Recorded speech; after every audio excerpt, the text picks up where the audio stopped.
राधे राधे महाराज जी, आपके चरणों में कोटि कोटि प्रणाम।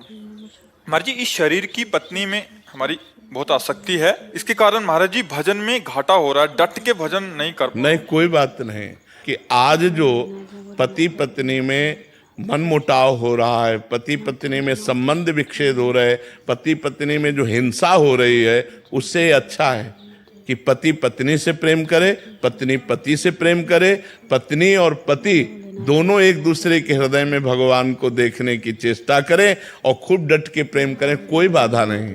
ये हमारे सनातन गृहस्थ धर्म की रीति रही है। अपनी पत्नी, अपने बच्चे, अपने परिवार से प्यार करना, वही तो टूट रहा है। उसी की तो बात कर रहे हैं। थोड़ी थोड़ी बात में भाई भाई की हत्या कर रहा है, थोड़ी सी जमीन में, थोड़ी सी बात में भाई भाई की हत्या कर रहा है। अपनी वासना की पूर्ति के लिए पत्नी पति की हत्या कर रही है। अपनी अनुकूलता न मिलने के कारण पति पत्नी की हत्या कर रहा है। यही तो हम चाहते हैं कि आपस में प्रेम करो। प्रेम बाधक नहीं है, आप चिंता न करो, प्रेम करो और उस प्रेम को भगवान को समर्पित करो। नाम जप करो और कमाओ और पति पत्नी परिवार खूब प्रेम से रहो। यही हमारे सनातन धर्म की रीति है। ये झगड़ा, लड़ाई, हिंसा, व्यभिचार, बॉयफ्रेंड गर्लफ्रेंड, इधर उधर भटकना, ये हमारे रीति नहीं है। ब्रह्मचर्य से रहो। जब ब्याह हो जाए तो अपनी पत्नी में प्रेम करो, पति में प्रेम करो, और जो बच्चे हों उनको भगवान का स्वरूप मानो और नाम जप करो और मुक्त हो जाओ। ये तो गृहस्थ धर्म के लिए है, कोई बड़ी बात नहीं। आप नाम जप करो, प्यार से रहो, बहुत बढ़िया। कानों को यही सुनने को मिले कि हम अपने पति से बहुत प्यार करते हैं, हम अपनी पत्नी से बहुत प्यार करते हैं, तभी हमारा हृदय शीतल होगा। नहीं तो प्रायः ये सब जो गंदी बातें आ रही है हमारे धर्म का कलंक है। ये कलंक है, ये अच्छी बातें नहीं है। करण सिंह अटवानी जी, राधे राधे महाराज जी। महाराज जी, आप कह रहे हैं कि आप बच्चों को पढ़ाई कराते हैं, उसमें इतना इन्वॉल्वमेंट हो जाता है कि जो नित्य नेम है वो कहीं ना कहीं बाधित होता है, इसलिए असंतुष्टता और मरने के बाद क्या होगा इसकी चिंता महाराज जी बहुत सताती है महाराज। हाँ, बिल्कुल होना चाहिए। ये तो बहुत बड़ी बात है। हम तो प्रायः जो परिजन होते हैं उनको एक बात कहते रहते हैं कि आपको ध्यान है आप मरोगे। तो आदमी बुरा मानता है, नहीं मानता कि यार मरने की बात क्यों करते हैं। और मरने की बात ही हमको संभाल सकती है कि यार मरना है मुझे। अगर श्री कृष्ण ना मिले, प्रभु ना मिले, वो परमात्मा, वो वाहेगुरु ना प्रसन्न हुए, तो हमारे जीवन का लाभ क्या रहा। हमारा जीवन व्यर्थ चला जाएगा। तो ऐसे अन्य समय नाम जप करो, और जब पढ़ाई में इन्वॉल्व हो, बच्चों को पढ़ा रहे हो, तो बच्चों में भी भगवान को देखो, उस परमात्मा को देखो। और जय घंटे पढ़ाई की, उसके बाद उसको भगवान को समर्पित कर दो।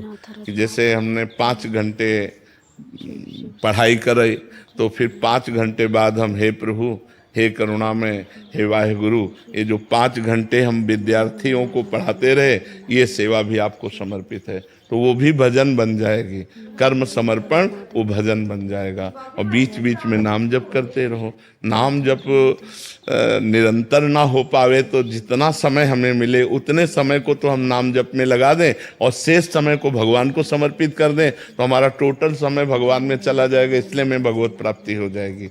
और ये पीड़ा होनी चाहिए, पर ये पवित्र हृदय में होती, सबके हृदय में नहीं होती।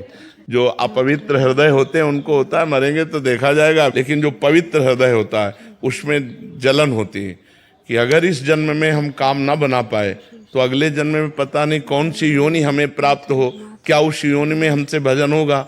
मान लो हम पशु पक्षी बने, तो क्या उसमें हमसे भजन हो पाएगा, हमसे साधना हो पाएगी? नहीं, केवल कर्म भोग होगा। तो मानव जीवन प्राप्त करके हम इतना भगवत भजन करें कि इसी जन्म में हमें भगवत प्राप्ति हो जाए। कम भगवत प्राप्ति हो जाएगी, इस पर विश्वास। बिना प्रयास के हर समय भगवान का स्मरण रहना, मतलब भगवत प्राप्ति के योग्य आप हो गए हैं। हर समय उठते बैठते चलते फिरते यदि हमारे भगवान की स्मृति है, बस भगवत प्राप्ति हो गई। तो संत महात्माओं का आदर और समस्त जीवों के प्रति भगवत भाव और नाम जप, इसी से भगवत प्राप्ति हो जाएगी। नामे रुचि, वैष्णव सेवा और जीवे दया, ये सबसे बड़ा कार्य है। अगर जीवे दया और नामे रुचि और वैष्णव सेवा, संत साधु सेवा और खूब नाम जप और सबके प्रति परोपकार की भावना, बस भगवान की प्राप्ति हो जाएगी।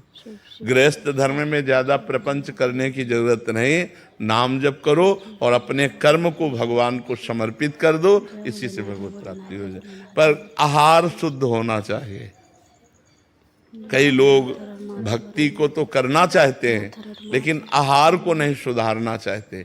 आहार में जैसे मांस है, अंडा है, शराब है, ये गलत चीजें यदि आप खाओगे और सोचो कि हम भक्ति भी कर लेंगे तो असंभव। जैसा खाओ अन्न वैसा बने मन, तो इसलिए हम किसी जीव को दुख न दें। जो मांस है वो जीव की हिंसा है, तुम भले ना करो लेकिन खा रहे हो तो तुमको हिंसा का दंड मिलेगा।